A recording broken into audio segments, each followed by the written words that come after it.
On a desolate plain near the Peruvian Andes is evidence that thousands of years ago, man may have known how to fly.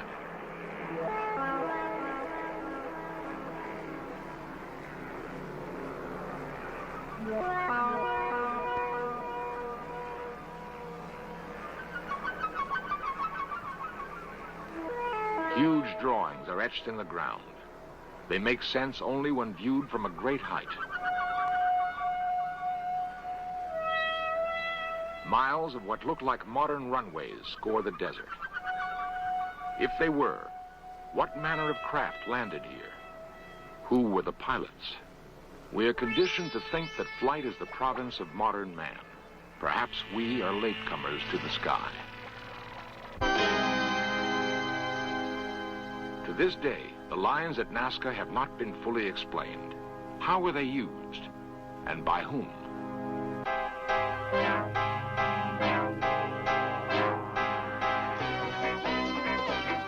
This series presents information based in part on theory and conjecture. The producer's purpose is to suggest some possible explanations, but not necessarily the only ones, to the mysteries we will examine.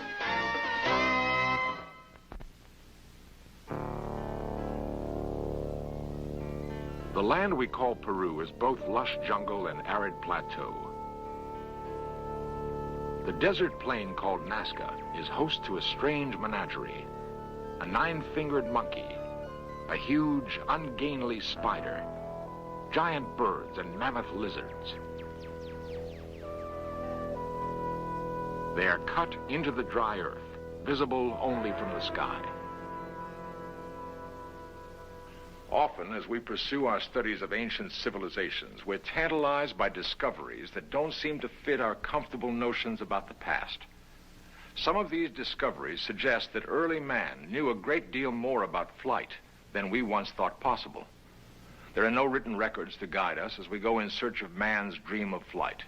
But there are remarkable clues to be found in legend and in monuments of earth and stone. Clues that suggest our remote ancestors were not strangers to the sky, that they may even have had help in realizing their dream.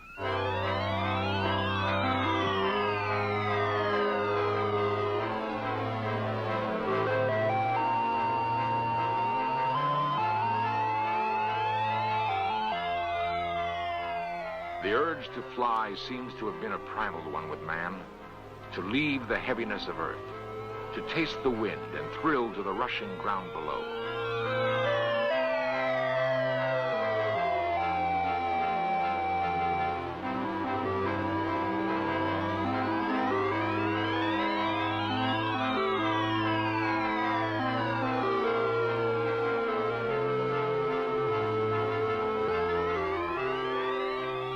Every ancient culture known to us has legends of men who flew. For thousands of years, it has been thought that the tragic tale of Daedalus and his son Icarus was but a myth. How, it seemed, could it have been otherwise, that with only wings a man could fly?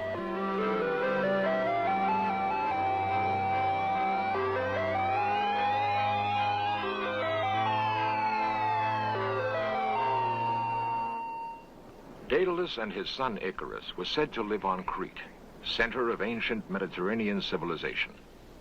The ruler of Crete, King Minos, ordered them trapped in the famous Minoan maze. Their only escape was on the wings that the brilliant Daedalus contrived to build.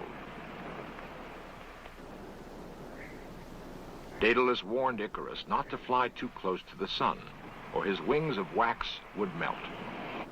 Father and son soared high into the air, but Icarus was captured by the exhilaration of flight and recklessly reached for the sun.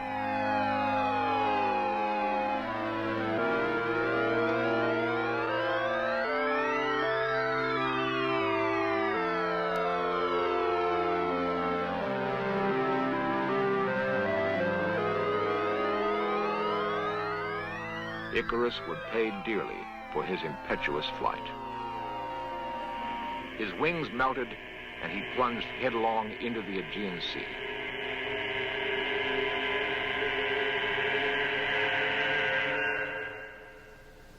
If the Icarus legend was the only story of flight in the ancient world, it could be dismissed. But there are others. Long after the Minoan Golden Age, the city of Florence dominated the culture of the Mediterranean world. It was in Florence that one of the great minds of Renaissance Europe pondered the dream of flight. Leonardo da Vinci was a classic Renaissance man.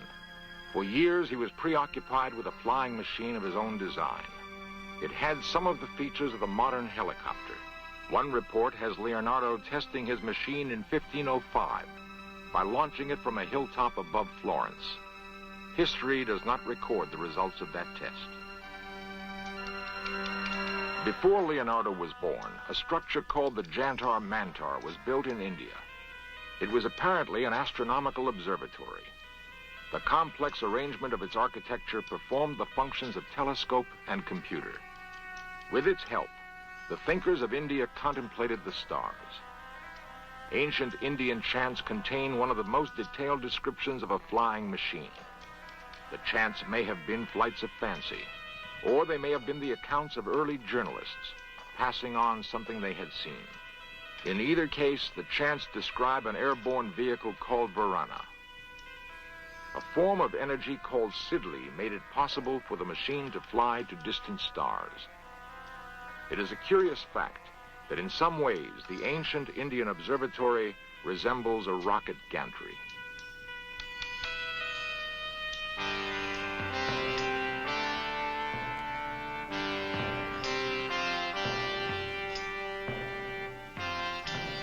Throughout the ancient world, we see time and again an advanced knowledge of astronomy mingled with legends of flight. For the graves of Egypt are dominated by the presence of Osiris, the flying god who brought knowledge to the Nile basin.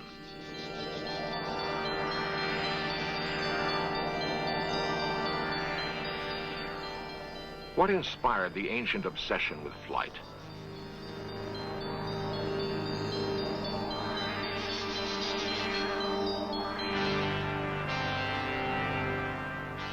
Why are the pyramids aligned in such a way as to be perfect landmarks for incoming aviators?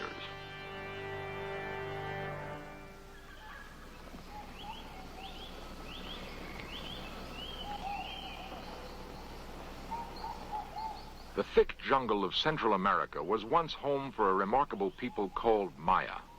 Archaeologists believe they flourished in this region for 15 centuries. Then, quite suddenly, the Mayans vanished.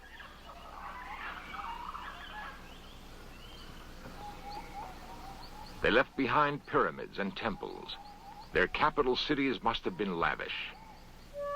Yet no roads connect these widely separated islands of civilization in the jungle.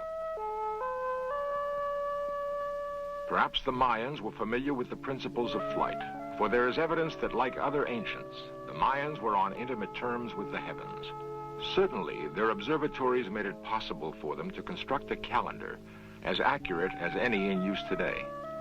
It makes us think that perhaps they, too, knew something of flight. It is 1911. Wilbur and Orville Wright are demonstrating their flying machine for the U.S. Army. Their solution to the problem of flight was to attach a wing shaped like a bird's to a primitive engine that burned oil.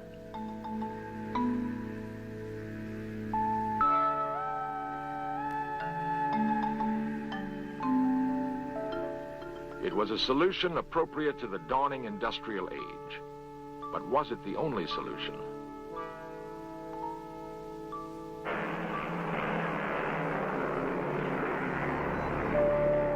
Long furrows were cut into the hard soil of the Nazca Plain 2,000 years ago. By whatever method the lines were created, they were meant to be seen from the sky. But by whom?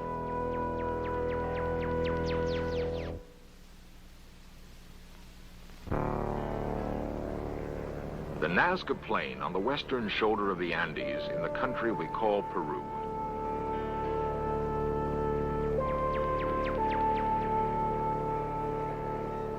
The huge designs found on the desert floor that can only make sense from the air have been duplicated in other parts of the world. The Mojave Desert near Barstow, California. Here, an ancient man stares upward. From the ground, it is impossible to tell exactly what shape the figure has taken. How then did a primitive Indian tribe make the drawing? I got the tether. No, but that's not good. One possibility, one explanation for the method used, might have been the existence of ancient aviators. Okay, lift up. Lift all the way up. A unique experiment was mounted to prove the point. Could men working on the ground be directed by someone hovering overhead? The site selected for the experiment was the Mojave Desert.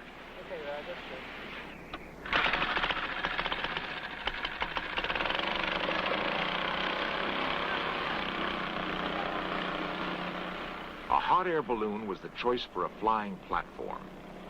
It is a simple device requiring only fabric and a means for heating air to make it work. In modern times, the first balloon flight took place in France. The year was 1783.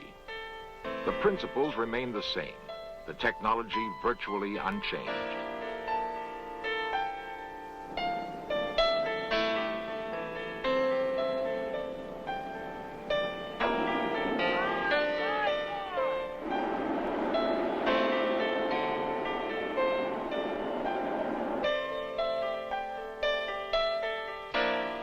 Then as now, there is a purity to balloon flight, an exhilaration undampened by the drone of engines or the blur of supersonic travel.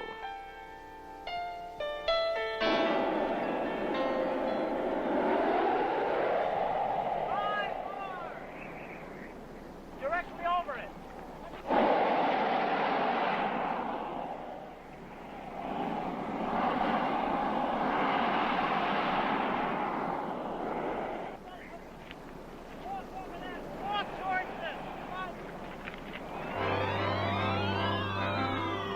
Suddenly, from on high, it is possible to understand how a land drawing could have been directed from the air thousands of years ago.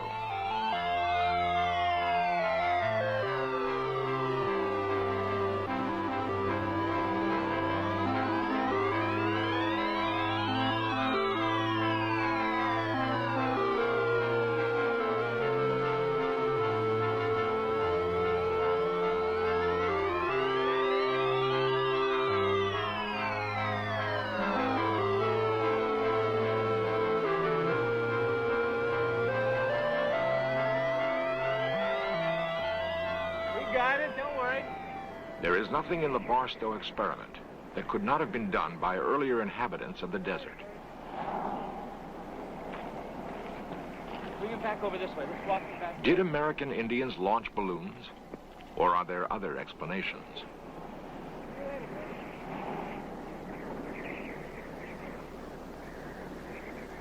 Dr. William Clulow, chief archaeologist at the University of California, Los Angeles, has spent many years studying the mythology of American Indians.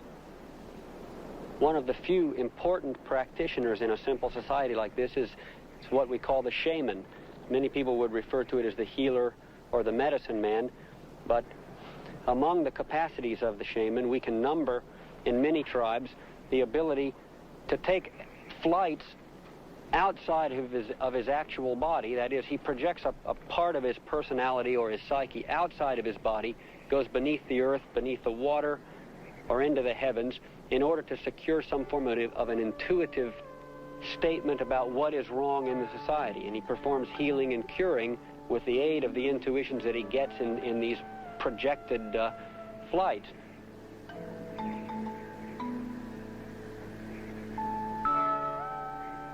Perhaps the symbolism of myth refers to flights that really occurred. Indian shamans may have been intermediaries who traveled between a primitive culture on Earth and a more highly advanced one in the sky. Time and again, in out-of-the-way places where primitive men made their home, there are faint suggestions left of the relationship between man and flight. On a plateau in Peru named for a dead bull, there are drawings more than 10,000 years old.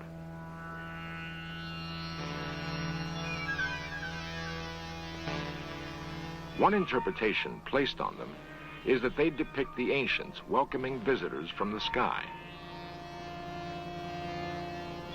They might be dismissed if it were not for other signs in Peru. Finely engineered roads laid 1,000 years ago connected the mighty cities of the Inca Empire. But the Incas did not possess the wheel. Were these roads runways for another form of vehicle? An airborne vehicle? Is there a connection to flight in the circular ruin of Sacsayhuaman? The calendar ring of the Incas suggests an advanced knowledge of space and time, the kind of knowledge that might have led to ancient flight.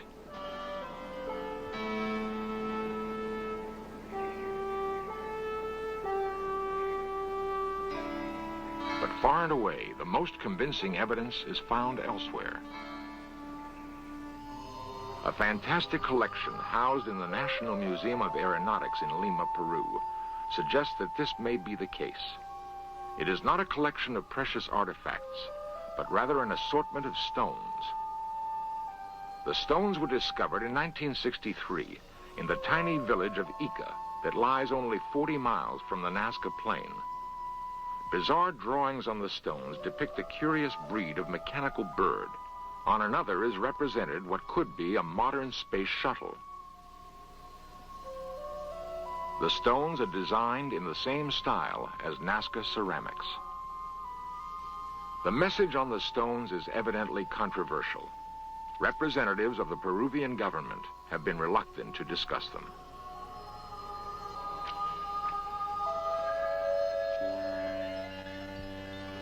Golden icons, molded by primitive Indians in the highlands of Colombia, reinforce the notion that somewhere in man's past, the dream of flight was realized.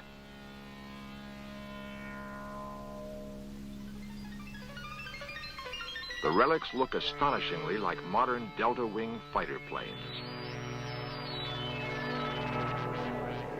Off the coast of Peru lies the Bay of Pisco. Inscribed on a hill is a 60-foot marker. It points inland on a direct line to the mysterious Nazca Plain.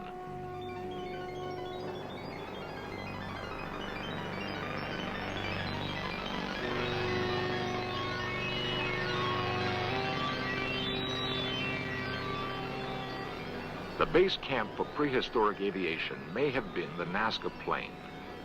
The patterns have been laid out with great precision. Why did the ancients construct the Nazca lines? Nobody really knows. The markings were first discovered in the 1920s by a pilot flying over the plain. Since then, many have attempted to solve the mystery, with no success. For the past 30 years, a German mathematician named Maria Reich has devoted her life to solving the riddle. After nearly half a lifetime of sleeping in an adobe hut and working under a blistering sun, Reich does not know what motivated the ancient Peruvians to execute this grand design. A 1968 study, financed in part by National Geographic, determined that some of the lines have astronomical alignments, but no more than could be expected by chance.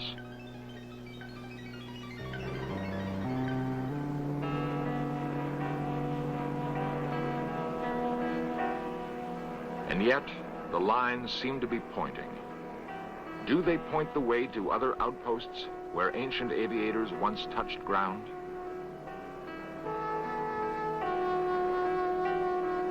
It is a persistent fancy we must allow ourselves to have, for there seems to be no other explanation on Earth.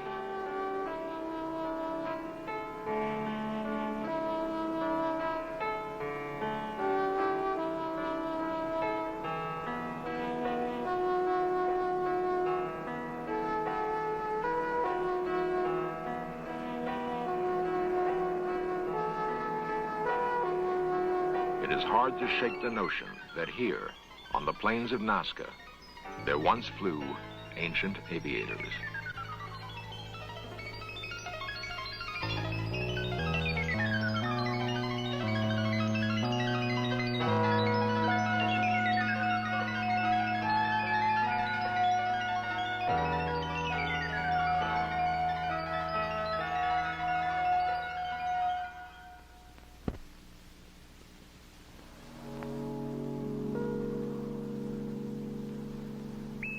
Cape Kennedy, 1970. The forlorn remains of a launch pad no longer in use.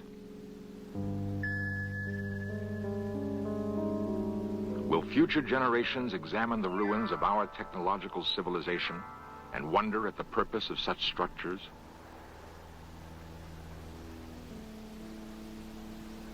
Will they understand the inner workings of radio telescopes or control towers and see them as evidence that in the 20th century, man was reaching out to the stars?